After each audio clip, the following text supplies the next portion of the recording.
certain stages, and when it was switched on especially, they came around in droves, measuring the magnetic fields around it. In those days, in 1968, we had Essendon Airport in Melbourne. Tullamarine hadn't been built, and aircraft took off like flocks of birds all over the place. And this particular plane had to bank on this evening, the 6th of the 1st, 68, in order to miss this flying saucer, which then, after it left the paper mills, trundled off across the sky over here to the Kew Boulevard.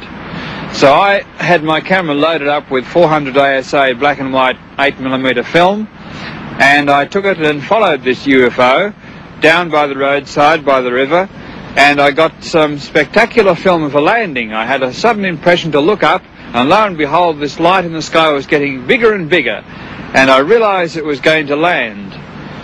And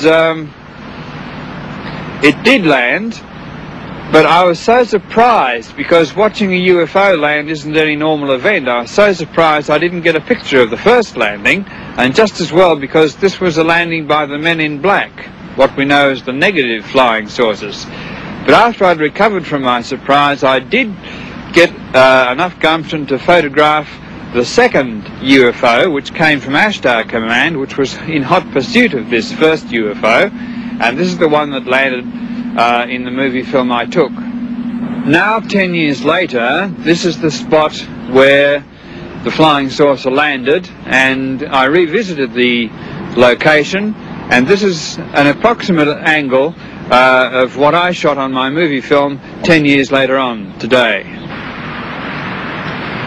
This picture was taken the morning after the landing. It left a burnt circle 60 feet big in the grass. This second picture was taken 7 years later of the same burnt circle, and as you see, nothing has grown on the spot.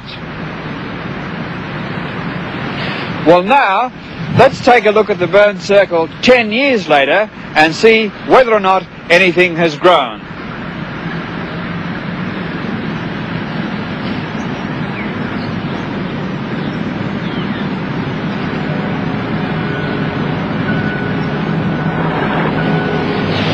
Yes, well, this is the burnt circle. A lot of flying saucer landings leave burnt circles, and nothing has grown on this one since the original landing on that particular night. And over the years, we've come back to the boulevard and checked this area and found no growth on the burnt circle. Along with Shaver, Colin Cameron claims to have had contact with the subterranean Deros and Teros here in Australia. This belief should not be dismissed too lightly. Ray Palmer came up with some astonishing details about Shaver's experience. I think Mr. Shaver, well, he originally claimed that he spent 8 years in these caves with these Dero and Tero people, he being integrative. And I discovered later, much to my embarrassment, that he had spent these 8 years in the Ypsilanti State Hospital for the Insane in Michigan. I contacted the doctors, and they said he was catatonic. He lived in a world, they even had to feed him, in this imaginary world of his.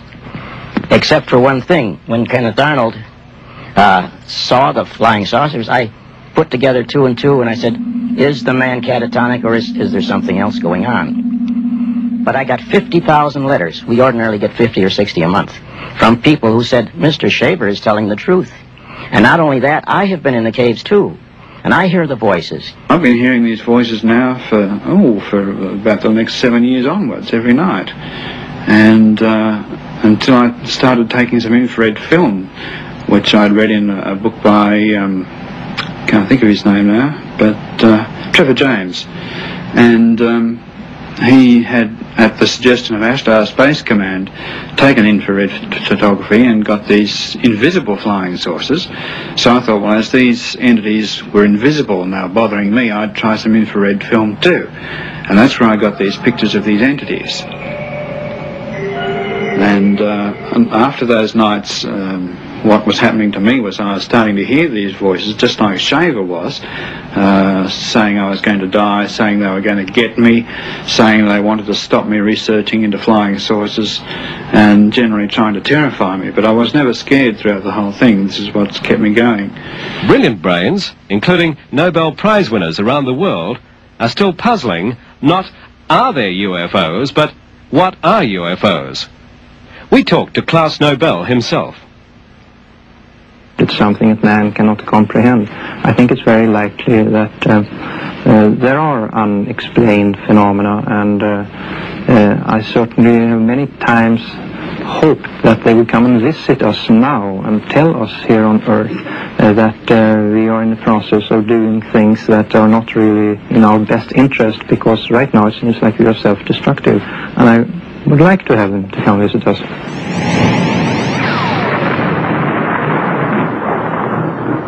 My personal opinion today is that the flying saucers exist in our atmosphere.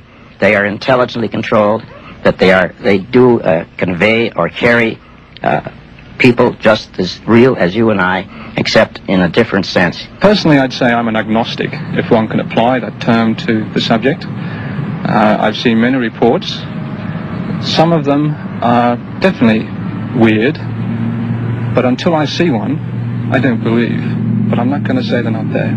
Well, now, what are we to think of this kind of phenomenon?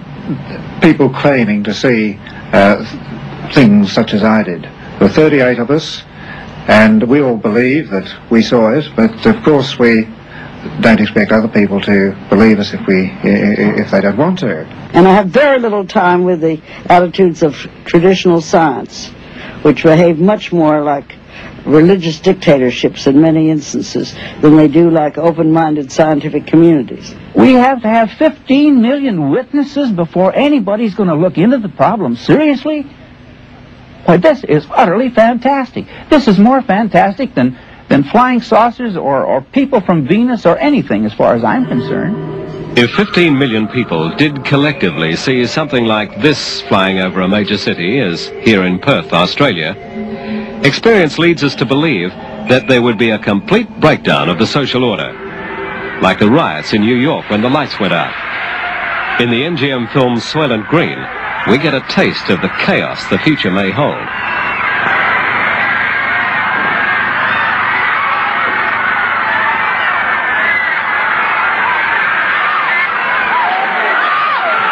I wouldn't put it past this government that a cosmic Watergate has been underway for the last 25 years.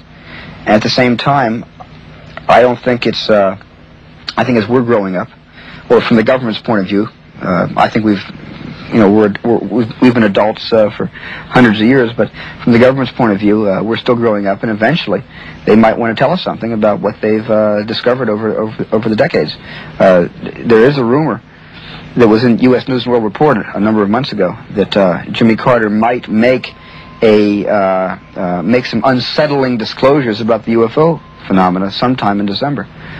It's perfect timing. I opened my movie in December, so it's perfect timing. There's a shyness and a reluctance on the part of many witnesses, and understandably so, against reporting, because too many have been ridiculed and life has been made somewhat miserable for them. But at the Center for UFO Studies, both in the States and in Australia, it is our standard practice never to use a person's name without their specific permission.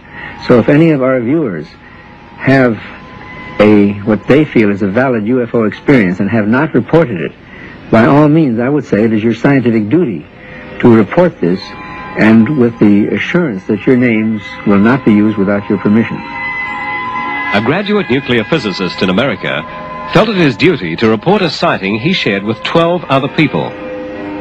Perhaps he will prove, in the light of future events, to be the most credible witness of all. This rare official document was signed by the then governor of the state of Georgia, now the President of the United States, Jimmy Carter.